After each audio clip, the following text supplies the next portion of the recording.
Hello everyone, a very good morning to all of you. कैसे हैं आप सभी? आई होप आप सभी बहुत अच्छे होंगे और बहुत अच्छे से पढ़ाई कर रहे होंगे। जैसा कि आप जानते हैं कि डेली हम आपके साथ जुड़ते हैं और डिस्कशन कर रहे होते हैं आपके सभी चैप्टर्स का। और थंबनेल में तो आपने देखा ही होगा कि आज का जो आपका टॉपिक रहने वाला है वो है आपका logical Venn diagram. And the second thing, एक बात याद रखिएगा कि सिलोगिज्म लॉजिकल वेन डायग्राम से रिलेटेड ज़रूर होता है थोड़ा बहुत, लेकिन हूबहू वैसा नहीं होता।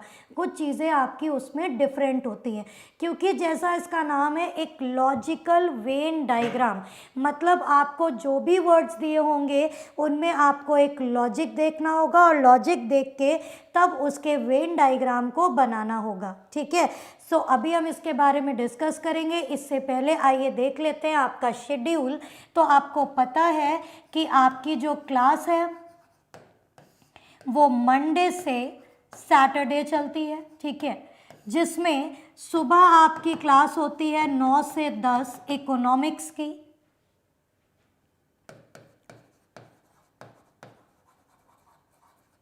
ठीक है, उसके बाद जो 10 से 11 बेटा आपकी क्लास होती है ये आपकी होती है रीजनिंग की।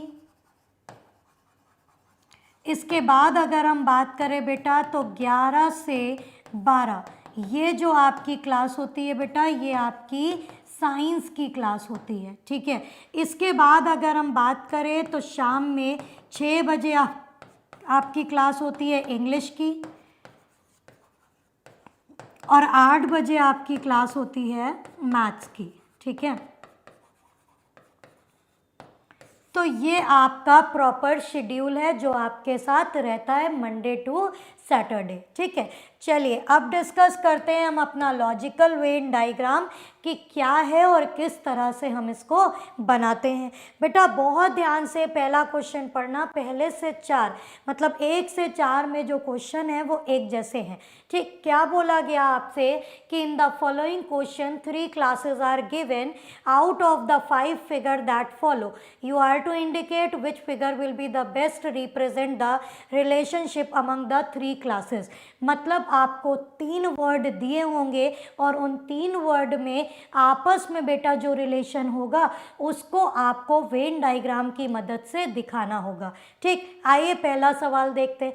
पहला आपके सामने लिखा है एलिफेंट, फिर लिखा है वुल्फ और फिर लिखा है एनिमल। इसको बनाने का सबसे अच्छा तरीका ये रहता है कि ये आपका क्या हो गया, ये एलिफेंट हो गया, यहाँ पे आपका वुल्फ हो गया और यहाँ पे आपका एनिमल हो गया। एक बात बेटा याद रखना, अगर आप एलिफेंट का वुल्फ से रिलेशन निकालते हो तो इन दोनों में जो रिलेशन आएगा बेटा वो किस चीज़ का होगा, नो का होगा। ठीक है, और यहाँ वुल्फ का एनिमल से रिलेशन किसका होगा, ऑल का होगा, और एलिफेंट से एनिमल का रिलेशन भी ऑल का होगा। इसका ये मतलब है कि एलिफेंट आपका अलग हो गया, बोलो हाँ कि ना, वुल्फ आपका अलग हो गया। ठीक है, क्योंकि इन दोनों का आपस में कोई रिलेशन नहीं है, लेकिन ये दोनों हैं क्या, ये दोनों आपके एनिमल हैं। ठीक है, यानी जानवर हैं, तो इसलिए ये वेन डायग्राम इन दोनों के बीच बनेगा और the right answer of this question is what, option number C. ठीक है, अब इसको पहचाना कैसे कि ये बनेगा, तो बेटा एक नो चाहिए और 2 ऑल के रिलेशन चाहिए। तो बेटा देखो एलिफेंट और वुल्फ इन दोनों के बीच नो का रिलेशन हो गया, एलिफेंट से एनिमल का भी ऑल है और वुल्फ से भी एनिमल का ऑल हो गया। इसका मतलब है the correct answer of this question is what, option number C. उम्मीद करते हैं आपको ये बहुत अच्छे से क्लियर हो गया होगा। ठीक, चलिए आगे बढ़ते हैं क्वेश्चन नंबर 2 की तरफ। अब बेटा ध्यान देना, यहाँ पे आपका क्या लिखा है, आपका लिखा है वुमेन, फिर लिखा है आपका मदर और उसके बाद आपका लिखा है विडो। ठीक है, तो आपको बेटा अच्छी तरह से पता है कि वुमेन, मदर और विडो इनमें आपका क्या रिलेशन होगा। ठीक, तो आपको बेटा ये तो मालूम है कि सारी की सारी वुमेन मदर होंगी? नहीं, ऐसा कंपलसरी नहीं है कि सारी की सारी वुमेन मदर हो, लेकिन अगर आप मदर का वुमेन से रिलेशन निकालोगे तो बेटा ये ऑल का आएगा। क्यों? क्योंकि सारी की सारी मदर क्या होती हैं? वुमेन होती हैं। ठीक है, मदर का विडो से निकालोगे तो बेटा सम आ जाएगा, और विडो का वुमेन से निकालोगे तब भी आपका, मतलब वुमेन का विडो से निकालोगे तब भी आपका क्या आ जाएगा? तब भी आपका सम आ जाएगा। ठीक है, ठीक। तो इस पर्टिकुलर क्वेश्चन का वेन डायग्राम बेटा क्या बनेगा कि सारी की सारी मदर क्या है? आपकी वुमेन है। ठीक है, अब मदर, कुछ मदर भी विडो हो सकती हैं और कुछ वुमेन भी विडो हो सकती हैं। सारी वुमेन विडो हो ऐसा ज़रूरी नहीं, इसलिए यहाँ पे ये बेटा जो वेन डायग्राम बनेगा, जो इस पर्टिकुलर को आपको जस्टिफाई करेगा, वो ये है कि सारी की सारी जो मदर होती हैं, जो माएँ होती हैं, वो सब क्या होती हैं? औरतें होती हैं। कुछ माँ भी विडो हो सकती हैं और कुछ वुमेन भी विडो हो सकती हैं। ठीक है, इसलिए इस पर्टिकुलर क्वेश्चन का आंसर क्या हो जाएगा बेटा? ऑप्शन नंबर डी हो जाएगा। आई होप आपको मेरी ये बात अच्छे से क्लियर हो गई होगी। ठीक, अब आप कहोगे बेटा इसमें दो सम तो दिख नहीं रहा है। बिल्कुल दिख रहा है बेटा, विडो के साथ मदर का भी सम दिख रहा है और विडो के साथ वुमेन का भी सम दिख रहा है। ठीक है, आई होप आपको मेरी ये बात अच्छे से क्लियर हो गई होगी। ठीक, चलिए मूव करते हैं अपने क्वेश्चन नंबर 3 की तरफ। आइए देखते हैं। अब यहाँ पे बेटा क्या दिया है? ऑटोमोबाइल, कार और मोटरसाइकिल। तो आपको पता है ऑटोमोबाइल का मतलब हो गया वाहन, कार हो गया और मोटरसाइकिल हो गया। तो आपको पता है कि कार एक इंडिविजुअल पर्सनैलिटी हो गई, मतलब अलग चीज़ हो गई। इसी तरह से मोटरसाइकिल, ये भी आपका क्या हो गया बेटा? ये भी आपका अलग हो गया। और ये दोनों ही दोनों किसका पार्ट हो गया बेटा? तो ये दोनों आपके ऑटोमोबाइल का पार्ट हो गए। ठीक है, तो एक तरफ कार हो गया, एक तरफ मोटरसाइकिल हो गया, और पूरा का पूरा पार्ट किसका हो गया? ऑटोमोबाइल का हो गया। उम्मीद करते हैं आपको ये समझ में आया होगा और इस पर्टिकुलर क्वेश्चन का आंसर ऑप्शन नंबर सी हो जाएगा। क्यों? वो मैंने आपको बता दिया। ठीक, चलिए आगे बढ़ते हैं क्वेश्चन नंबर 4 की तरफ। ये रहा क्वेश्चन नंबर 4। फटाफट से इसको बनाइए और बताइए। आपके पास है 10 सेकेंड। और एक बात बेटा याद रखिएगा, लॉजिकल वेन डायग्राम आपके एग्जामिनेशन में बहुत ज़्यादा पूछा जाता है। क्यों? क्योंकि ये कहीं ना कहीं इम्पॉर्टेंट है। 1 या 2 क्वेश्चन आपको देखने को ज़रूर मिलेंगे, इसलिए आपको पढ़ना पड़ेगा। ठीक, चलिए आइए देखते हैं। यहाँ दिया है बेटा बॉयज़, फिर आपका दिया है स्टूडेंट, उसके बाद आपका दिया है एथलीट। ठीक है, आप में पता है कि बॉयज़ और स्टूडेंट में सम का रिश्ता होता है, मतलब कुछ लड़के विद्यार्थी हो सकते हैं। ठीक है, इसी तरह से विद्यार्थी मतलब छात्र, और एथलीट तो कुछ छात्र भी एथलीट हो सकते हैं, और इसी तरह से कुछ एथलीट जो हैं वो लड़के हो सकते हैं। तो यहाँ भी आपको क्या चाहिए? सम चाहिए। तो आपने देखा कि कितने सम चाहिए? 3 सम चाहिए बेटा। यहाँ पे नहीं हो रहा है, यहाँ पे भी नहीं है, यहाँ पे भी नहीं है, यहाँ पे भी नहीं। 3 सम आपको कहाँ मिल रहा है? ये हो गया बॉयज़। ठीक है, कुछ बॉयज़ क्या हो गए? आपके स्टूडेंट। ठीक है, और कुछ बॉयज़ और कुछ स्टूडेंट आपके क्या हो गए? एथलीट हो गए। ठीक है, इस हिसाब से आपने देखा कि आपका ऑप्शन नंबर ए इसका करेक्ट आंसर बन जाएगा। ठीक है, उम्मीद करते हैं आपको ये अच्छी तरह से क्लियर हो गया होगा और कोई दिक्कत, कोई परेशानी नहीं आई होगी। ठीक, चलिए आगे बढ़ते हैं क्वेश्चन नंबर 5 की तरफ। आइए बेटा इसको पढ़ते हैं। आपको दिए गए 10 सेकेंड, फटाफट से इस पर्टिकुलर क्वेश्चन का आंसर बता दीजिए कि क्या रहेगा। ठीक, चलिए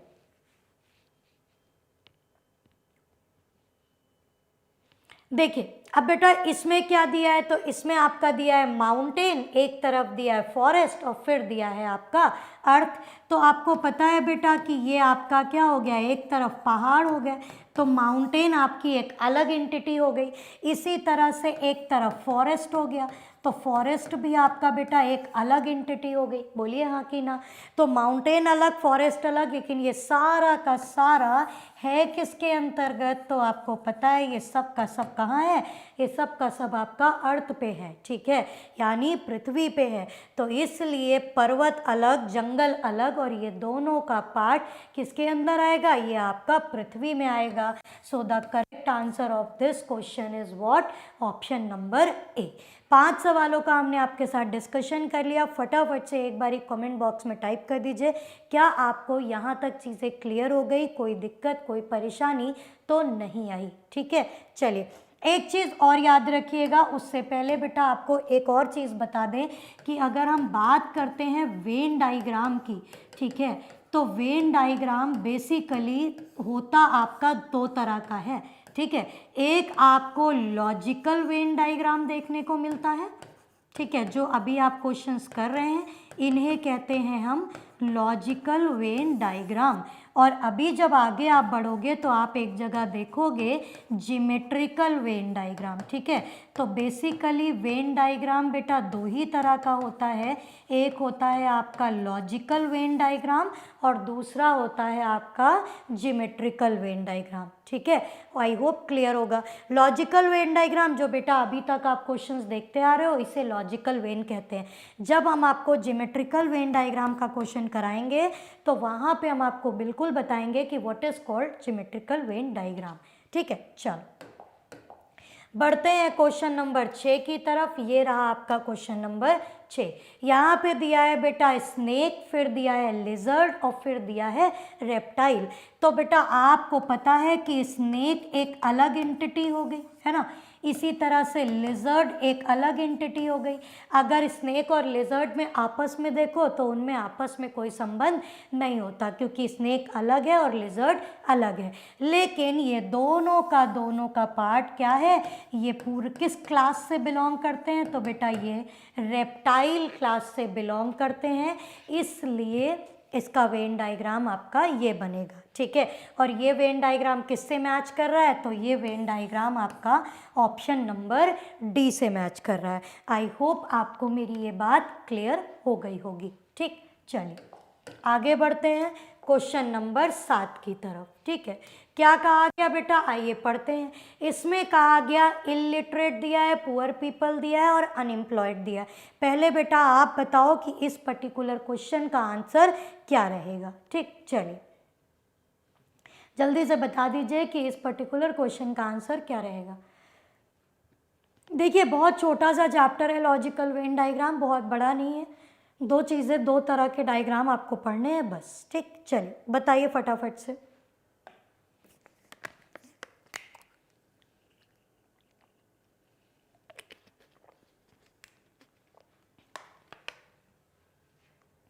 चलिए दिया गया है निरक्षर, एक दिया है गरीब लोग और एक दिया है बेरोजगार। तो बेटा देखिए इलिटरेट हो गया, यहाँ पे आपका पुअर पीपल हो गया, ठीक है, और यहाँ पे आपका अनएम्प्लॉयड हो गया, ठीक है। बहुत ध्यान से मेरी चीज़ों को समझिएगा। जो इलिटरेट है मतलब जो पढ़े लिखे नहीं है वो आपके बेटा गरीब भी हो सकते हैं कुछ, है ना, और कुछ इलिटरेट आपके अनएम्प्लॉयड भी हो सकते हैं, मतलब यहाँ पे भी सम का रिश्ता आएगा। इसी तरह से जो गरीब है वो बेरोजगार भी हो सकते हैं, कुछ गरीब बेरोजगार भी हो सकते हैं। तो ये हो गया आपका सम, ठीक है। तो आपने देखा कि 3 सम आपको मिल रहे हैं। इलिटरेट मतलब जो पढ़े लिखे नहीं है वो गरीब भी हो सकते हैं, बेरोजगार भी हो सकते हैं। इसी तरह से जो गरीब है वो बेरोजगार भी हो सकते हैं। तो तीनों में आपका सम का रिलेशन है, इस वजह से इसका करेक्ट आंसर बेटा क्या हो जाएगा, ऑप्शन नंबर बी हो जाएगा। और वो भी कुछ कुछ, क्यों, क्योंकि कुछ इलिटरेट आपके बेटा क्या हो गए, कुछ इलिटरेट आपके पुअर पीपल हो गए और साथ ही साथ कुछ इलिटरेट और पुअर पीपल अनएम्प्लॉयड हो गए, ठीक है। इसलिए correct answer of this question is what, option number B, ठीक है। चलिए आगे बढ़ते हैं अपने अगले सवाल की तरफ, क्वेश्चन नंबर 8 की तरफ। क्या कहा क्वेश्चन नंबर 8 ने बेटा, फिर ध्यान से देखिएगा। यहाँ पे दिया है नेशन, फिर दिया है स्टेट और फिर दिया है डिस्ट्रिक्ट। तो आपको पता है कि सबसे छोटा क्या होता है, तो बेटा सबसे छोटा आपका क्या हो गया, डिस्ट्रिक्ट हो गया। और डिस्ट्रिक्ट सारा का सारा डिस्ट्रिक्ट किसका पार्ट है बेटा, ये स्टेट का पार्ट है। और सारा का सारा स्टेट किसका पार्ट हो गया बेटा, नेशन का पार्ट हो गया। मतलब यहाँ इन तीनों में ऑल का रिलेशन बन जाएगा। सारा का सारा डिस्ट्रिक्ट स्टेट हो गया और सारा का सारा स्टेट नेशन हो गया। इसलिए the correct answer of this question is what, option number B. उम्मीद करते हैं क्लियर हो गया होगा, कोई दिक्कत कोई परेशानी नहीं आई होगी। ठीक, चलिए आगे बढ़ते हैं क्वेश्चन नंबर 9 की तरफ। क्या कहा इन्होंने, आइए पढ़ लेते हैं। 9 ने बेटा बोला कि आपको बताना है पीपल, वुमेन और मदर। अभी हमने आपको मदर और वुमेन इनमें आपस में रिलेट करना सिखाया था। सारी की सारी वुमेन मदर हो ये ज़रूरी नहीं होता, लेकिन सारी की सारी जो मदर हैं, ठीक है, सारी की सारी जो मदर है वो आपकी क्या हो गई, वो आपकी वुमेन हो गई। और एक बात बताइए, मदर हो चाहे वुमेन हो, ये होते सारे के सारे होते क्या हैं, ये सब के सब क्या है, पीपल, यानी इंसान यानी लोग में आ गए। ठीक है, इसलिए इसका आंसर क्या बनेगा, सारी की सारी मदर वुमेन है और मदर और वुमेन दोनों क्या है, पीपल है। इसलिए the correct answer of this question is what, option number B. ठीक है, चलिए मूव करते हैं क्वेश्चन नंबर 10 की तरफ। ये रहा आपका क्वेश्चन नंबर 10। ठीक है, 10 सेकेंड फटाफट से बनाइए, देख के तुरंत आंसर आप कर सकते हैं। और याद रखिएगा ये सारे के सारे क्वेश्चन आपके प्रीवियस ईयर में पूछे गए सवाल हैं। कोई भी क्वेश्चन मैं आपको अपनी तरफ से बना के नहीं करा रही। ठीक है, चलिए यहाँ आपने देखा ह्यूमन बीइंग, गर्ल और बॉय। तो आपको पता है कि गर्ल एक अलग एंटिटी हो गई, बॉय आपका एक अलग एंटिटी हो गई, मतलब अलग यूनिट। और ये दोनों ही क्या है, ये दोनों ही ह्यूमन बीइंग का पार्ट है। ठीक है, तो इसलिए इसका आंसर क्या बनेगा बेटा, ऑप्शन नंबर ए बनेगा। इसी तरह से आपके पेपर में बेटा एक सवाल आता है और वो सवाल होता है, दिया है हस्बैंड, फिर दिया है वाइफ, फिर दिया है फैमिली। ठीक है, आपको इसका वेन डायग्राम बनाना है। बेटा हस्बैंड और वाइफ एक होते वो तो ऐसे नॉर्मल कहा जाता है, लेकिन वेन डायग्राम में ये दोनों अलग अलग एंटिटी है। तो इसका डायग्राम भी आप ऐसे बनाओगे कि ये आपका हस्बैंड हो गया, यहाँ पे आपकी वाइफ हो गई, और इन दोनों से मिलके क्या बनती है, इन दोनों से मिलके बनती है बेटा फैमिली। ठीक है, तो इसी तरह से बॉय और गर्ल हो गया, यहाँ ये दोनों क्या हो गए, ह्यूमन बीइंग हो गए। सिमिलरली ये हस्बैंड हो गया, ये वाइफ हो गया और ये फैमिली हो गई। ठीक है, तो याद रखिएगा इस तरह की चीज़ों में आपका वेन डायग्राम क्या बनता है, ऑप्शन नंबर ए के जैसा बनता है। ठीक है, चलिए आगे बढ़ते हैं। क्वेश्चन नंबर 11, फटाफट से क्वेश्चन नंबर 11 बनाइए और बताइए क्या रहेगा इस पर्टिकुलर क्वेश्चन का राइट आंसर। ठीक, चलिए यहाँ पे आपको दिया है स्टार, फिर दिया है आपको मून और फिर दिया है आपको मार्स। चलिए आपके पास है 5 सेकेंड, फटाफट से बनाइए जल्दी से।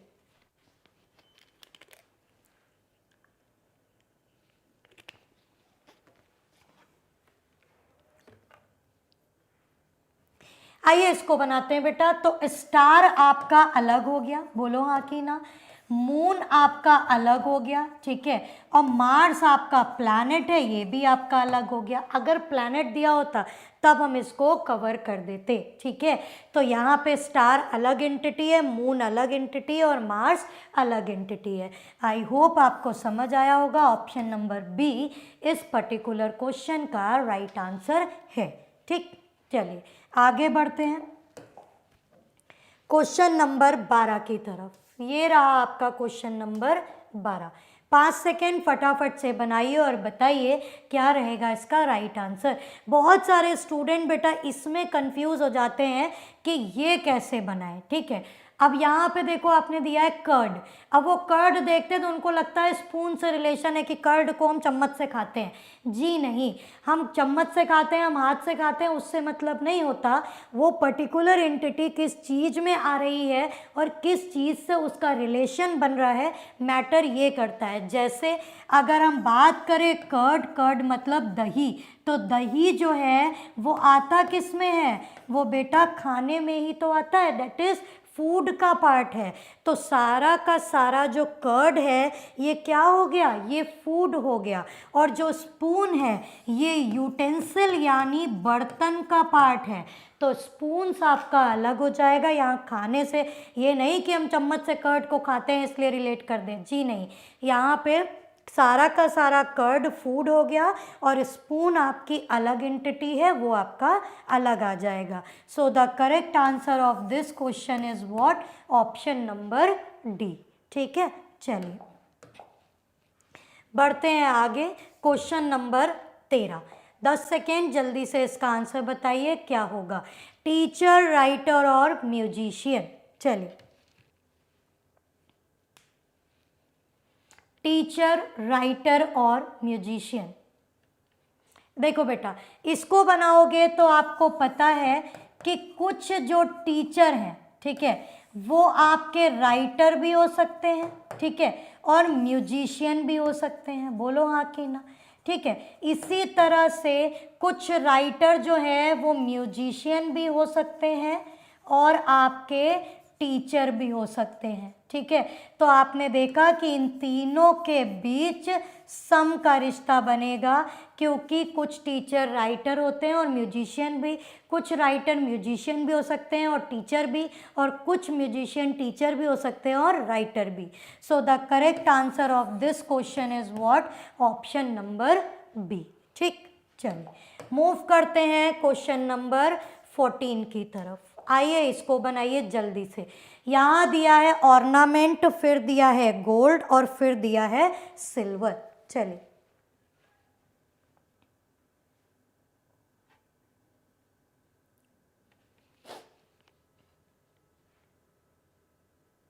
चलो इसको बेटा अगर बनाएंगे तो बहुत ध्यान से देखना कि गोल्ड आपका अलग एंटिटी हो गई, सिल्वर आपकी अलग एंटिटी हो गई।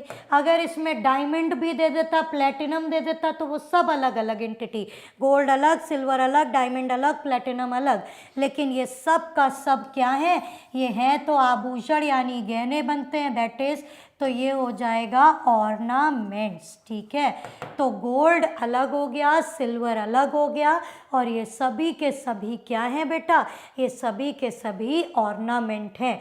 सो the correct answer of this question is what, option number A. ठीक है, आई होप आपको मेरी ये बात क्लियर हो गई होगी, कोई दिक्कत कोई परेशानी आपको नहीं आई होगी। ठीक, चलिए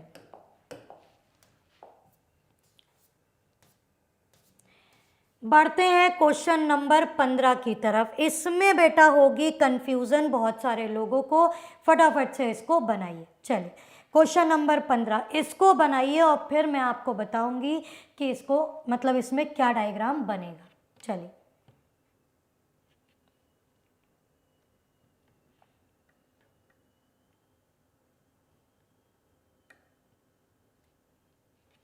इस क्वेश्चन में बहुत सारे स्टूडेंट्स को कंफ्यूजन हो सकती है बेटा। क्यों कंफ्यूजन होगी, क्योंकि नाम ही ऐसे दिया है। यहाँ पे दिया है बेटा स्टाफ, ठीक है, फिर आपका दिया है बेटा क्या, मैनेजर, फिर क्या दिया है बेटा आपका वर्कर। ठीक है, तो आपको सीधा सा पता है स्टाफ हो गया, मैनेजर हो गया और वर्कर हो गया।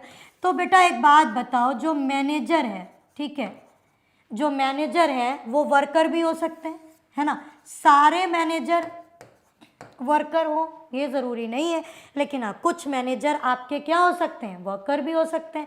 इसी तरह से अब मैनेजर हो और वर्कर हो, लेकिन ये सारा का सारा ये आते किस में है बेटा, ये आएंगे तो आपके स्टाफ में ही तो आएंगे। ठीक है, तो सीधी सी बात है भाई, क्योंकि सारे वर्कर मैनेजर हों ये ज़रूरी नहीं है, इसलिए वर्कर और मैनेजर में सम का रिश्ता होगा कि कुछ वर्कर आपके क्या हो गए, मैनेजर हो गए। और वर्कर हो और चाहे मैनेजर हो, ये हैं तो आपका स्टाफ का ही पार्ट ना, तो इसलिए इसका करेक्ट आंसर क्या बनेगा, ऑप्शन नंबर बेटा बी बनेगा। आई होप आपको मेरी ये बात समझ में आ गई होगी। ठीक, चलिए आगे बढ़ते हैं, क्वेश्चन नंबर 16 को पढ़ते हैं। दिया है आपका एनिमल लियोपर्ड और लायन, तो सीधी सी बात है, लायन आपका अलग हो गया, ठीक है, लियोपर्ड आपका अलग हो गया, है ना, और ये सारा का सारा पार्ट बेटा किसका है, ये सभी के सभी जानवर हैं यानी एनिमल हैं। ठीक है, अगर वाइल्ड एनिमल होता तब भी ऐसा ही होता, लायन लियोपर्ड, और ये दोनों क्या हैं आपके वाइल्ड एनिमल हैं। इसी तरह से क्यों, क्योंकि लायन और लियोपर्ड आपस में रिलेट नहीं करते। ठीक है, तो इसका आंसर क्या हो जाएगा बेटा, इसका आंसर ऑप्शन नंबर सी हो जाएगा। ठीक है, उम्मीद करते हैं आपको बहुत अच्छे से ये 16 के 16 सवाल समझ में आए होंगे। ठीक, चलिए आगे बढ़ते हैं, क्वेश्चन नंबर 17। चलो, इसमें भी बहुत सारे लोगों को कंफ्यूजन होती है। ठीक, तो चलिए इसको बना दीजिए जल्दी से, 5 सेकेंड है आपके पास, फटाफट से बताइए क्वेश्चन नंबर 17 का सही आंसर क्या होगा।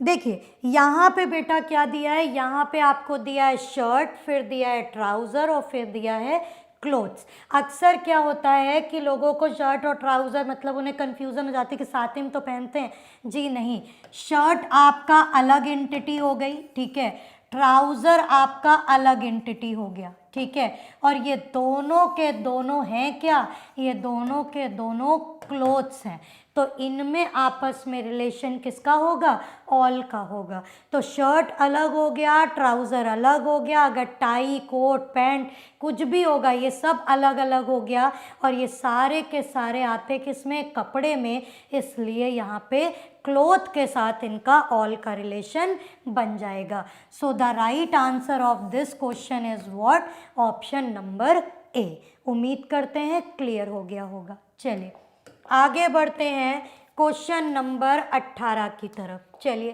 5 सेकेंड फटाफट से बनाइए, क्या रहेगा इस पर्टिकुलर क्वेश्चन का राइट आंसर। चलो जल्दी से बताइए क्वेश्चन नंबर 18 का सही जवाब क्या रहेगा।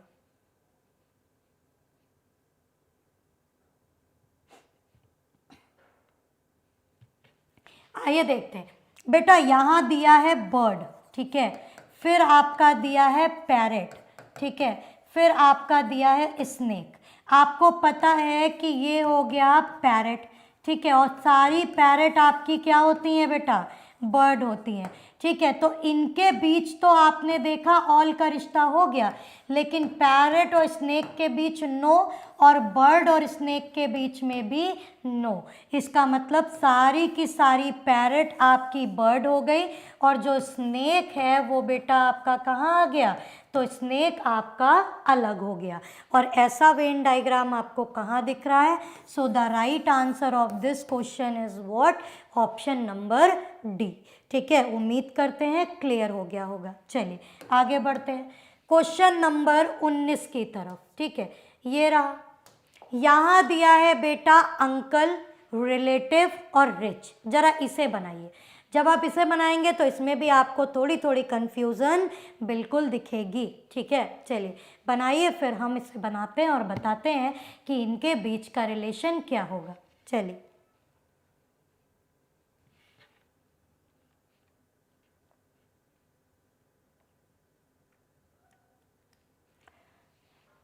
चलिए फटाफट से बनाइए कि इसके बीच का आंसर क्या आएगा। अभी तक किसी ने आंसर नहीं दिया। आइए देखते हैं बेटा, सारे के सारे जो आपके अंकल होते हैं, ठीक है, ये होते आपके रिश्तेदार ही हैं, बोलिए हाँ कि ना।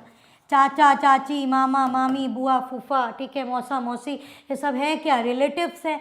तो सीधी सी बात है कि सारे के सारे अंकल आपके क्या हैं, रिलेटिव्स हैं।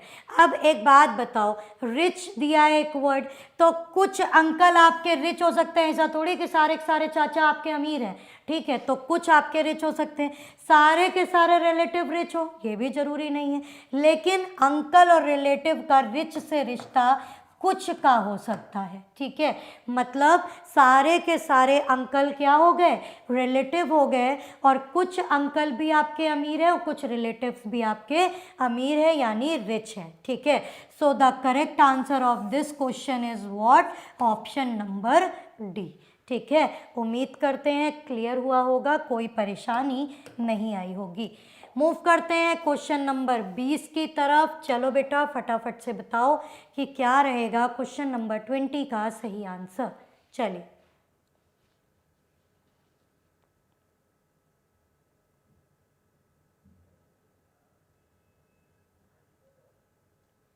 चलिए जल्दी से इसको बना दीजिए। देखिए अब ये थोड़ा सा डिफरेंट क्वेश्चन, क्या कहा गया, कहा इन्होंने ये कि यहाँ पे एक वेन डायग्राम, ये आपको ऑल का दिख रहा है, आपने बताना है कि ए बी सी डी में से कौन सा इस पर्टिकुलर वेन डायग्राम में फिट बैठेगा। बेटा एक बात बताओ, ग्रैंडफादर, ठीक है, अगर ये ग्रैंडफादर हैं तो ये किसी के तो फादर रहे होंगे ना, तभी तो ग्रैंडफादर बने। तो बेटा ग्रैंडफादर, सारे के सारे ग्रैंडफादर क्या होते हैं, फादर होते। सारे फादर ग्रैंडफादर हो ऐसा जरूरी नहीं है, लेकिन सारे के सारे ग्रैंडफादर क्या हैं, फादर हैं। और बात करें ग्रैंडफादर की या फादर की, तो ये सारे के सारे क्या होते हैं, ये सारे के सारे मेल होते हैं। उसी प्रकार जिस प्रकार सारी की सारी मदर, सारी की सारी मदर आपकी वुमेन होती हैं, ठीक है। जिस प्रकार सारी की सारी माँ आप वुमेन होती हैं, उसी प्रकार सारे के सारे ग्रैंडफादर फादर हुए और सारे ग्रैंडफादर और फादर मेल हुए। तो इसमें जो बेटा सही फिट बैठेगा वो ऑप्शन नंबर बी होगा, ठीक है। इस तरह का भी क्वेश्चन आपके पेपर में पूछा जाता है, ये बात याद रखिएगा, ठीक है। तो अभी तक आपने ये जितना भी पढ़ा, ये सब का सब पार्ट था लॉजिकल वेन डायग्राम का, ठीक है। अब हम जो पढ़ने जा रहे हैं वो है बेटा आपका ज्योमेट्रिकल वेन डायग्राम, ठीक है। चलिए आइए क्वेश्चन नंबर 21। बेटा ये आपका होमवर्क का पार्ट है, ठीक है, क्योंकि ये जैसा आपने 20 किया वैसा ही 21 है, ठीक। इसके बाद आगे बढ़ते हैं बेटा क्वेश्चन नंबर 22। ये आप अभी जो करके आए हैं उसी प्रकार ये 22 है, ठीक। अब हम यहाँ से जो करने जा रहे हैं बेटा, इसको क्या कहते हैं, इसको बोलते हैं ज्योमेट्रिकल वेन डायग्राम। और ये क्वेश्चन भी आपने एसएससी सीजीएल में देखा होगा, ठीक है। क्यों कहते हैं इसको ज्योमेट्रिकल वेन डायग्राम, क्योंकि ये ज्योमेट्रिकल फिगर से मिल के बना है। अब आइए पढ़ते हैं, इन्होंने यहाँ पे क्या पूछा कि which are the number that make their presence felt in only one of the geometric figure। कहने का मतलब है कि ऐसी कौन सी संख्या है जो दी गई आकृति में केवल एक ही आकृति में स्थित है। मतलब यहाँ पे 3 फिगर बने हैं, केवल रेक्टेंगल है, स्क्वायर है और सर्कल है। बेटा केवल सर्कल का पार्ट कौन है, तो केवल सर्कल का पार्ट आपका ये 1 है, ठीक है। केवल इस वाले रेक्टेंगल में केवल रेक्टेंगल का पार्ट कौन है, तो बेटा ये 2 है जो केवल एक ही में आ रहा है, ठीक है। इसी तरह से बेटा ये वाले रेक्टेंगल में केवल रेक्टेंगल में कौन है, तो बेटा केवल एक फिगर में ये 9 है। यानी 1, 2 और 9 ये 3 ऐसी संख्याएं हैं जो केवल एक ही वेन डायग्राम का पार्ट बन रही हैं। So the correct answer of this question is what, option number B. क्यों, क्योंकि ये जो 6 है ये सर्कल में भी आ रहा है, इस वाले रेक्टेंगल में आ रहा है, ये 8 तीनों में आ रहा है, 3 आपके 2 फिगर में आ रहा है, 4 भी 2 फिगर में, 7 भी आ रहा है, लेकिन ये 1, 2 और 9 ये केवल एक फिगर का पार्ट बन रहा है। ठीक है, आई होप आपको इतना क्लियर हो गया होगा। बढ़ते हैं क्वेश्चन नंबर 24 की तरफ और आपके पास है 10 सेकेंड, फटाफट से बनाइए और बताइए क्या रहेगा इस पर्टिकुलर क्वेश्चन का राइट आंसर।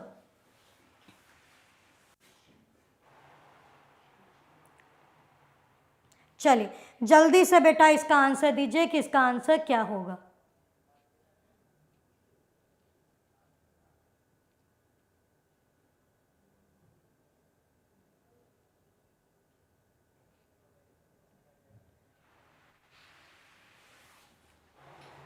चलिए जल्दी से इसका आंसर बता दीजिए भाई कि क्या रहेगा इसका करेक्ट आंसर। देखिए आपको बताना है how many educated people are employed. ठीक है, एजुकेटेड पीपल जो है वो एम्प्लॉयड हो। ठीक है, तो सीधी सी बात है बेटा, एजुकेटेड का मतलब वो ट्राइंगल का पार्ट होना चाहिए और एम्प्लॉयड का मतलब है वो इस सर्कल का पार्ट होना चाहिए। तो बेटा एक बात बताओ, इसमें 10 तो नहीं होगा क्योंकि ये रूरल का पार्ट बन रहा है, 22 नहीं होगा क्योंकि एजुकेटेड और रूरल का पार्ट है, 34 नहीं होगा क्योंकि ये केवल रूरल का पार्ट है, ये केवल एजुकेटेड का पार्ट है और ये केवल एम्प्लॉयड का पार्ट है। ठीक है, आपसे पूछा गया ऐसा एजुकेटेड पीपल जो एम्प्लॉयड हो, तो सीधी सी बात है बेटा, ऐसा एजुकेटेड पीपल जो एम्प्लॉयड हो तो वो कौन है, वो 12 है और प्लस 6 है। क्यों? क्योंकि ये भी ट्राइंगल और इस सर्कल का पार्ट है और इसी तरह से ये ट्राइंगल और इस सर्कल का पार्ट है। अब आप कहोगे कि बेटा ये 6 मैम क्यों लिया है, तो रूरल का भी, क्योंकि उसने रूरल को मना थोड़ी किया है कि वो नहीं होगा, उसने कहा एजुकेटेड पीपल और एम्प्लॉयड का पार्ट होना चाहिए। तो एम्प्लॉयड और एजुकेटेड का पार्ट 12 और 6 है और 12 और 6 मिला के कितना होता है बेटा, 18 होता है। So the right answer of this question is what, option number C. उम्मीद करते हैं यहाँ तक आपको चीज़ें क्लियर हो गई होगी। ठीक, चलिए आगे बढ़ते हैं क्वेश्चन नंबर 25। इसको पढ़िए, बताइए फटाफट से कि क्या रहेगा इसका राइट आंसर। देखिए अब बेटा इसको पढ़ेंगे तो सीधी सी बात है क्या निकलेगा, आइए पढ़ते हैं। In the following figure how many educated people are employed. अब यहाँ पे भी वही है, एजुकेटेड पीपल और एम्प्लॉयड। तो एजुकेटेड पीपल का मतलब आ गया ये, ठीक है, एम्प्लॉयड का मतलब है सर्कल, यानी ये, बोलो हाँ कि ना।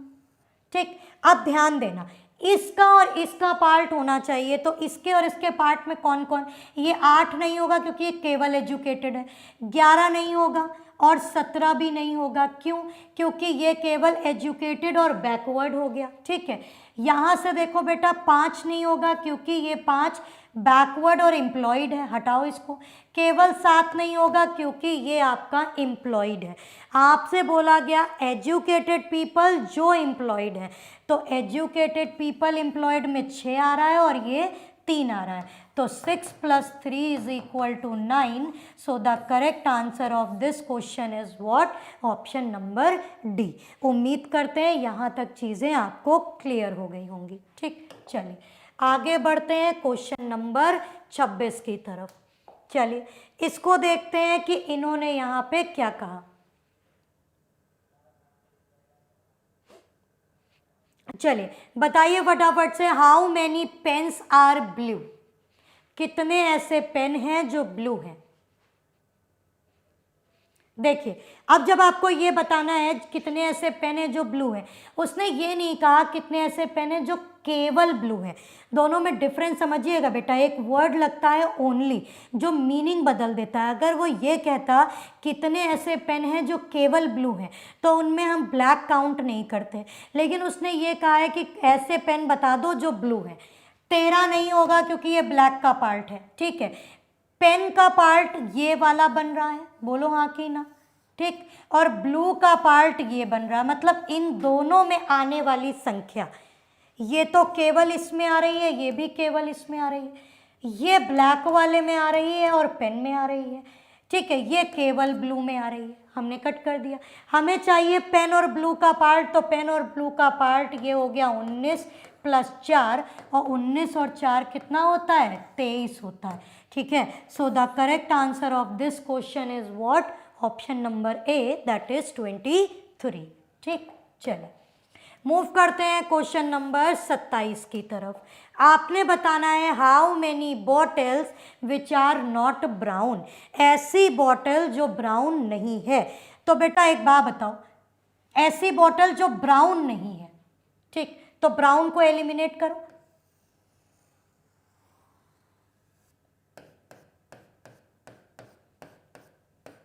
ये कट गया, बोलो हाँ कि ना, ब्राउन वाला बिल्कुल हट गया, ठीक।